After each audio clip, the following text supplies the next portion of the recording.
So yeah, this is session 5 and I am working in the directory where I have the source code related to this particular topic. The topic is strings in Python. Look at, we have some examples. 1, 2, 3, 4, 5, 6, 7 examples are there. We'll understand a few of them. Rest all we'll discuss in the presentation with the output. First program is Python1.py. Now this program, the first line is as usual the binary. Second is a variable var1 object which is assigned the value hello world. var2 object which is assigned the value Python programming, and then I'm printing the value var1 element number 0. I'm displaying this message to the user. This is what it will be displayed because I'm putting that in quotes, but actually I'm calling the value 0 starting from index. So h is stored at var1 0 element, because 0, 1, 2, 3, 4, 5, 6, that's how the elements are stored. You can go character by character also. So var 0 will have the character h from this word. Similarly, if I use var 2 from 1 to 5, that means pytho, you can get this text. Oh sorry, ython, you will get this word because counter starts with 0 and you are printing from 1 to 5, means second element to sixth element. So when I run this program Python3, so you can get the same. So var1 0 element is h. 1 to 5 start with ython. 1, 2, 3, 4.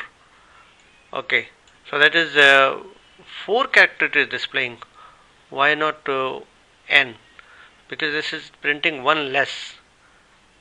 But starting with y, that is interesting. Starting with the second character, ytho. Why not n? That is a bit surprising.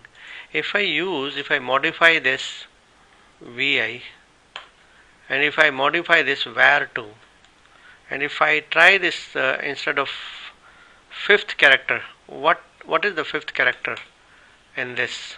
Let's try to figure out. Fifth means sixth characters. What is sixth character here? Starting from where? 1, 0, 1, 2, 3, 4, 5. Yeah, it should display this n. Yeah, that's what. So it is displaying 1 character less. If I try directly the fifth character, I'm getting n. That is true. Let's understand this next example, Python 2. var1 is hello world, update string, replace from 0 to 6 with Python. So that means from here to here it will replace the first 6 characters from 0 to 5, because if it is counting 6 if it is counting up to 6, it should be up to 5. That means up to O it should replace that with Python. Let's see how it is executed. So I'm executing the second program, and yes, it is correct. It is replacing the first few characters. Hello Python. But wait a minute. What was the program? Cat. So updated string. It is replacing 6 character plus Python. Meaning is it is replacing that var 6 character, that is hello, because that is displaying your first 6 character 0 to 5. That means hello. It's displaying hello. Sorry, I was mistaken. Now you understand it. var1 first 0 to 5 characters, which is hello, and then plus means add, concatenation, Python. So that's why you are getting hello Python. It's not replacing, it's not a substring, it is just printing first 5 characters 0 to 5 and then plus Python. So it is taking some character from this text, some string, and then adding some additional stuff. And that's why we are getting hello Python. Yeah, let's try another example. Cat Python 3. Now this is a third example. My name is, we call it as placeholder. S stands for string. So immediately after double quote, what you specify, the first argument, that is percentage sang1. So sang1 will be replaced here, and weight is %d kg. So that means 80 will be replaced here. So the output you can expect here is my name is sang1 and weight is 80 kg. What you specify here within quotes. So first variable will be replaced here and second will be replaced here. That's a formatted output. Print command is similar in printf in C language. This concept of placeholders is actually taken from C language. So if I try this example, Python 3, you'll get my name is sang1 and weight is 80 kg. So sang1 goes to %s and 80 goes to %d. So this becomes replacing that, substitution. This is how you dynamically you can change the text. You can generate meaningful messages by interpolating the variable objects into a string. Trying the fourth example. This fourth example is, yeah, the cut command will vertically cut in shell. And this is another type of string. This is when you start para string equal to triple quote. When you start with triple quote, you can spread your text into 3 lines, multiple lines. But then you have to put triple quote to close it. This is actually spread across multiple lines when you have to display the entire paragraph as it is. But interesting point is this will be replaced, this will be replaced. How? Let's see that. That you will see very interesting point here. You see the new line is entered here. The T was replaced with a tab. The N is replaced with a new line. A new line is entered here. That means when you put triple quote, it will print the multiple line text. But then this substitution happens /T for tab /N for new line. They are actually parsed and they are recognized. Let's look at another program. Fifth program. This is quite simple, straightforward. Print. If you put in single quote, what will happen? Single quote will also allow this backslash to be parsed. Actually, this is similar to shell in Unix or Linux, which is actually escaping that character. So what you expect is you can get a single character, single slash printed here. So you can expect C:/ nowhere, because this is similar to what we have in Linux, where one slash is used for escape character. However, if I want to display the entire thing as it is, that is demonstrated in program number 6. Like that is called raw string.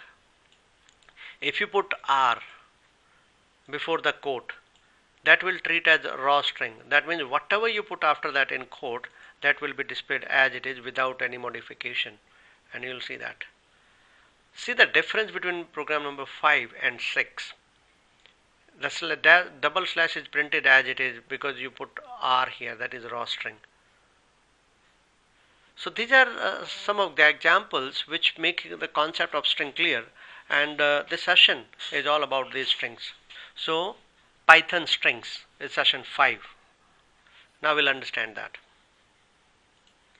You've seen the examples, it will be easy. Python strings, quotation marks and special characters, string indexing, slicing strings, concatenation and repetition, common string methods, string formatting, formatted string literals, that is F strings, and built in some string functions which can be used for operations on strings. Python strings. Strings are amongst the most popular types in Python. We can create them simply by enclosing characters in quotes. But what type of quotes? That is worth watching. Python treats single quotes as same as double quotes, so there is no difference between single quote and double quote. Creating a string is as simple as assigning a value to a variable object like var1 equals hello world or var2 Python programming. They are same for Python. Accessing the values in strings. Python does not support a character type. There is no character type in Python, which is there in C language and other languages. These are treated as string of length 1, therefore considered as a substring. To access substring, use the square bracket for slicing along with the index or indices to obtain your substring what you want. And this was the demonstration given. I want character number 1, that is first character, because index start with 0, so you will get this P. Similarly, this 1 to 5 means 0, first character is ignored, and then up to 5 you will get that. So fifth character 0, 1, 2, 3, 4, 5, yeah, just before that, so it is 1 less than that, because we noticed that it was PYTHO and is not displayed. You can update existing strings by reassigning a variable to another string. The new value can be related to its previous value or a completely different string altogether. Like we are assigning here update string var6, that is first 0 to 5 characters from here, plus some extra string which you are adding Python. So it will come hello Python. That's what you get, hello Python, when you run this program. That is, so you can update strings. We have not seen any real examples, and I'm committed to give you real examples after we finish this basic concepts. Remember, we'll be using all these concepts which we are building right now. So therefore you must revise, you must practice this without bothering about the use cases of these right now. Escape characters. This table is a list of escape or non-printable characters that can be represented with backslash notation, that is escape. /A will be used for bell or alert, /B for backspace, /CX, that is control X, uppercase CX also same, /E for escape, /F for form feed, the /M or CX meta control X, /N. We hardly use them, but yes, this is a commonly used /N. Then we have /N like octal notation, where N is the range from 0 to 7. /R carry as return, that is hard enter key. /S for space, /T for tab, /V for vertical tab, /X for character SX, means whatever you type. For example, we took the example of C://, so this slash was printed. /X and hexadecimal notation, where N is the range from 0 to 9, A to F or uppercase A to F. Then assume string variables holds hello and variable B holds Python. Then let's try what will happen if you do plus between them. This plus means concatenation. Add values on either side of the operator. So A plus will give you what? Hello Python. But there is no space because you have not added anything. There is no space here, there is no space after O, there is no space before P. So therefore there is no space between these two words. However, you could have done A plus single quote space plus B. That would have added space if you require that. * repetition. Create new string concatenating multiple copies of the same string. That means a multiplied by 2 will give you hello hello twice. This is for slice. Give character from the given index. A1 give you E, that is second character. Colon, range slice. Give the character from the given range. So from 1 to 4, that means you'll get up to L, 0, 1, 2, 3. So you'll get up to here, one less, point to be noted. N will give you membership. Return true if a character exists in the given string. So if you say H in A is there or not? Yes, so it will give you 1. Not in membership. Return true if a character does not exist in a given string. M not in A. So what do you expect? M, yeah, it is not there, so it will give you 1. Slash R or small r or uppercase R. This is raw string. And that's what I was given, that the example was there. Suppresses actual meaning of the escape character. The syntax for raw string is exactly same as the normal string, with the exception that the raw string operates the letter R, which precedes the quotation marks. The R can be lowercase, uppercase, and must be placed immediately preceding the first quotation mark, like this: R quote slash N. So it will place slash N as it is, not the new line character. It will print slash N. And then if you say uppercase R also, this is the same thing, whether uppercase or lowercase. This was the example, which was example number 7, was used for this purpose. So string formatting operator. One of the Python's coolest feature is the string format operator, %sign. This operator is unique to strings and makes up for the pack of having functions from C language printf family. As I said, C has actual implementation of this where we use printf statement in C language. But yes, it is substitution of variables. Sangwan will be placed here and 80 will be placed here. So therefore it will become, my name is Sangwan and weight is 80 kg. So how it is replaced, that is interesting. After double quote you are putting a %sign, and then within parentheses you are supplying all the arguments which are for which you have given the placeholders here. So 1, 2, you are given 2 placeholder, so you must supply 2 variables here. I mean 2 values here, variable or values. These are the other placeholder characters, like this is what we have used %s. If you use %c, it will be character. If you use %i, it will be single decimal integer, signed decimal integer, d signed decimal integer, u unsigned integer, o octal integer, x hexadecimal, uppercase x hexadecimal but in uppercase, e exponential notation with lowercase e, uppercase e for exponential with uppercase e, f floating point, g short form of f and is uppercase G shorter of %f or %e. These you will be practicing in the project, as I plan to talk about that. We will discuss some real use case examples where you will be definitely using these, because it is not impossible to demonstrate each one of them in the live class. But yes, we have discussed %s because since the topic is strings, so we are restricting ourselves to the strings.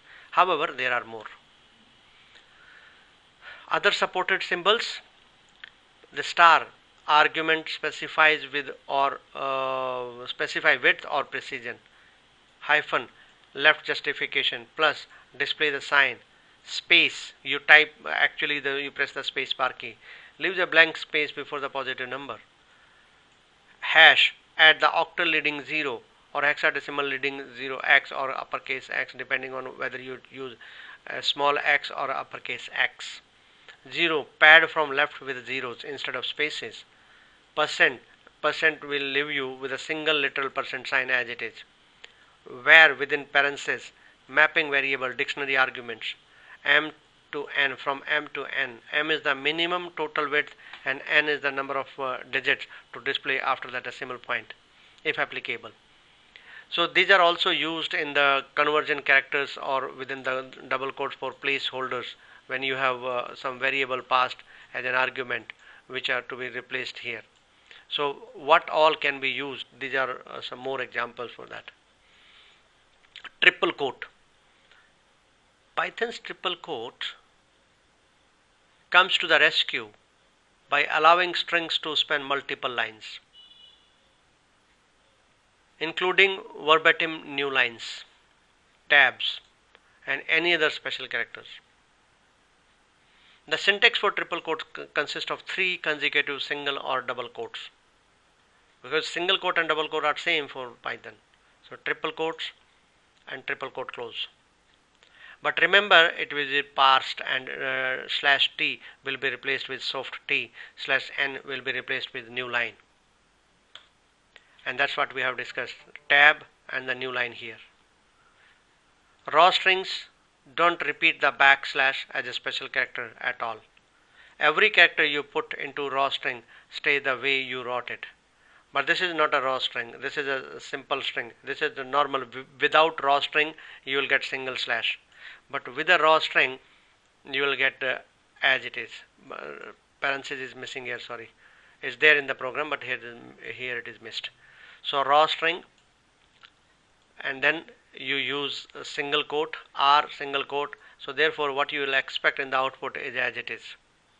This is program number 6 we discussed. Unicode.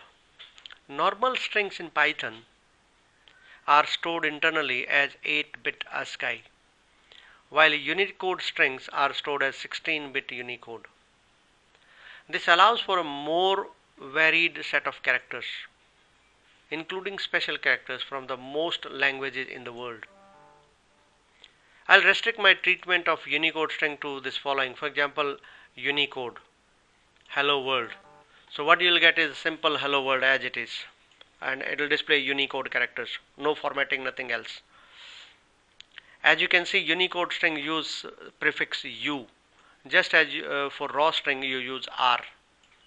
Built-in string methods. Python include these built-in methods to manipulate strings.